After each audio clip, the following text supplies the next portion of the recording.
नमस्कार दोस्तों, आज के एपिसोड में आप श्रवण करेंगे गणेश जी और बुढ़िया माई की कथा।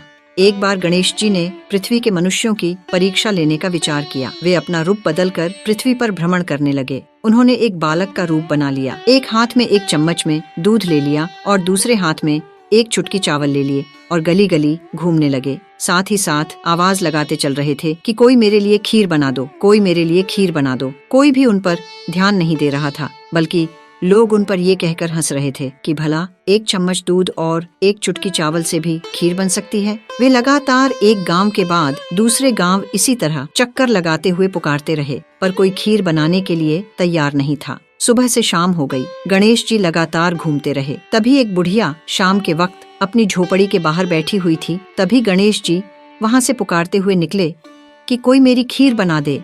बुढ़िया बहुत दयालु थी। उसने कहा, बेटा ला, मैं तेरी खीर बना देती हूँ। गणेश जी ने कहा, माई अपने घर में से दूध और चावल डालने के लिए बर्तन ले आओ। बुढ़िया एक कटोरी लेकर आई तो गणेश जी ने कहा, अपने घर का सबसे बड़ा बर्तन लेकर आओ। बुढ़िया ने सोचा, बच्चे का मन रख लेती हूँ, और अंदर जाकर वह अपने घर का सबसे बड़ा पतीला लेकर आई। गणेश जी ने चम्मच में से दूध और चुटकी से चावल पतीले में डालना शुरू किया। तब बुढ़िया के आश्चर्य की सीमा न रही जब उसने देखा दूध से पूरा पतीला भर गया है। बुढ़िया ने पतीले को चूल्हे पर चढ़ाकर खीर बनाना शुरू कर दिया। तब गणेश जी ने कहा, माई तुम खीर बनाओ, तब तक मैं स्नान करके आता हूँ, वापस आकर मैं खीर खा लूंगा। बुढ़िया ने कहा, मैं इतनी सारी खीर का क्या करूंगी। इस पर गणपति जी बोले, तुम सारे गाँव को दावत दे दो।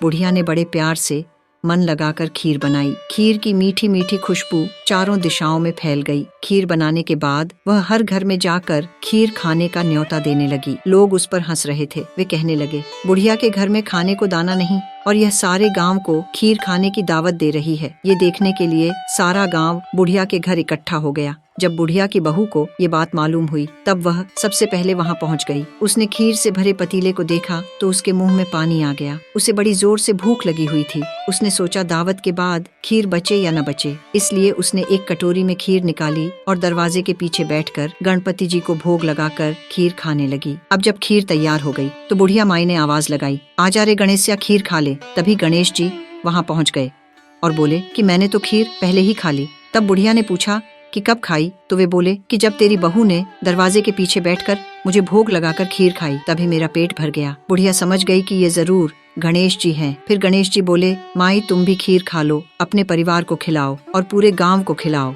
बुढ़िया ने कहा, ये तो बहुत ज्यादा है, सबका पेट भर जाएगा, इसके बाद भी ये बच जाएगी। उस बची खीर का मैं क्या करूंगी। इस पर गणेश जी बोले, उस बची खीर को रात में अपने घर के चारों कोनों में रख देना। और बुढ़िया ने ऐसा ही किया। जब सारा गांव जी भरकर खा चुका, तब भी ढेर सारी खीर बच गई। उसने उसके पात्रों को अपने घर के चारों तरफ रख दिया। सुबह उठकर उसने देखा पतीलों में खीर के स्थान पर हीरे, जवाहरात और मोती भर गए हैं। वह बहुत खुश हुई। उसकी सारी दरिद्रता दूर हो गई और वह आराम से रहने लगी। हे गणेश जी महाराज, आपने जैसा फल बुढ़िया को दिया वैसा सबको देना। कहानी कहने वाले, सुनने वाले और हुंकारा भरने वाले सब पर कृपा करना।